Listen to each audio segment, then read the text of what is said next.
Only select verses though. They almost certainly haven't read the whole thing. If they had, they'd have read Numbers 5:11 to 31, where their deity supposedly tells Moses how to induce abortions in women suspected of adultery. What's more is that Revelation 8:10 to 11 names the thing that causes bitter water that brings a curse as wormwood. Wormwood artemisia is a plant that is still used by women in that region to induce abortions.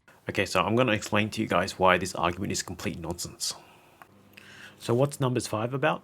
The passage they're referring to is verses 11 to 31.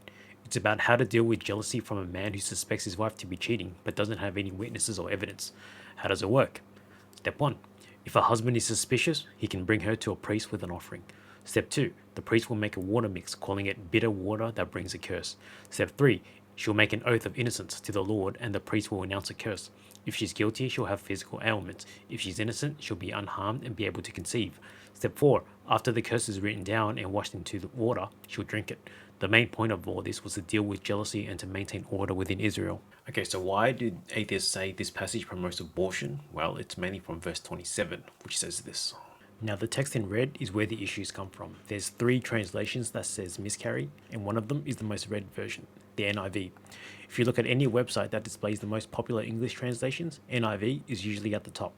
The context, however, tells a different story.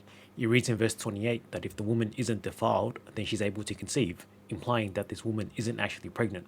The curse determines if she's able to conceive or not. In reality, there was probably more social backlash and shame on both sides if this ritual was to actually happen, more so on the husbands. But let's go deeper. What does the Hebrew say? The Hebrew word used for thigh is yerek, and if we look at the same word used in other places, this is what we find. It's used in Exodus 25 and 37 and Numbers 8, referring to the base of the lampstand, which is to be part of the tabernacle. We also see the word used in Genesis 32 and Judges 3, referring to literal thighs, and Exodus 40 referring to the side of the tent, which was another name for the tabernacle. Now the Hebrew term used for miscarry is venafela, which is used in other passages referring to falling away. For example, Joshua 6, Isaiah 22, Isaiah 24, Jeremiah 9, Ezekiel 13, and Ezekiel 47. Now the 2 Hebrew words used that actually refer to miscarriage or stillborn is nephel and shakol, neither of which are in Numbers 5. Even the passages that we see these 2 words in, it's never in a context that God is ordering an abortion or miscarriage to occur. For example, in Job 3, the context is that Job is lamenting over his suffering. Same with Ecclesiastes 6, where the author is wallowing that all his possessions hasn't made him happy nor satisfied.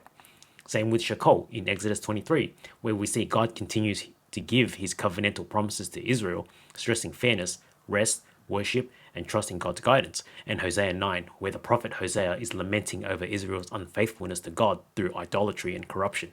Hosea is asking God to punish Israel by withholding future generations.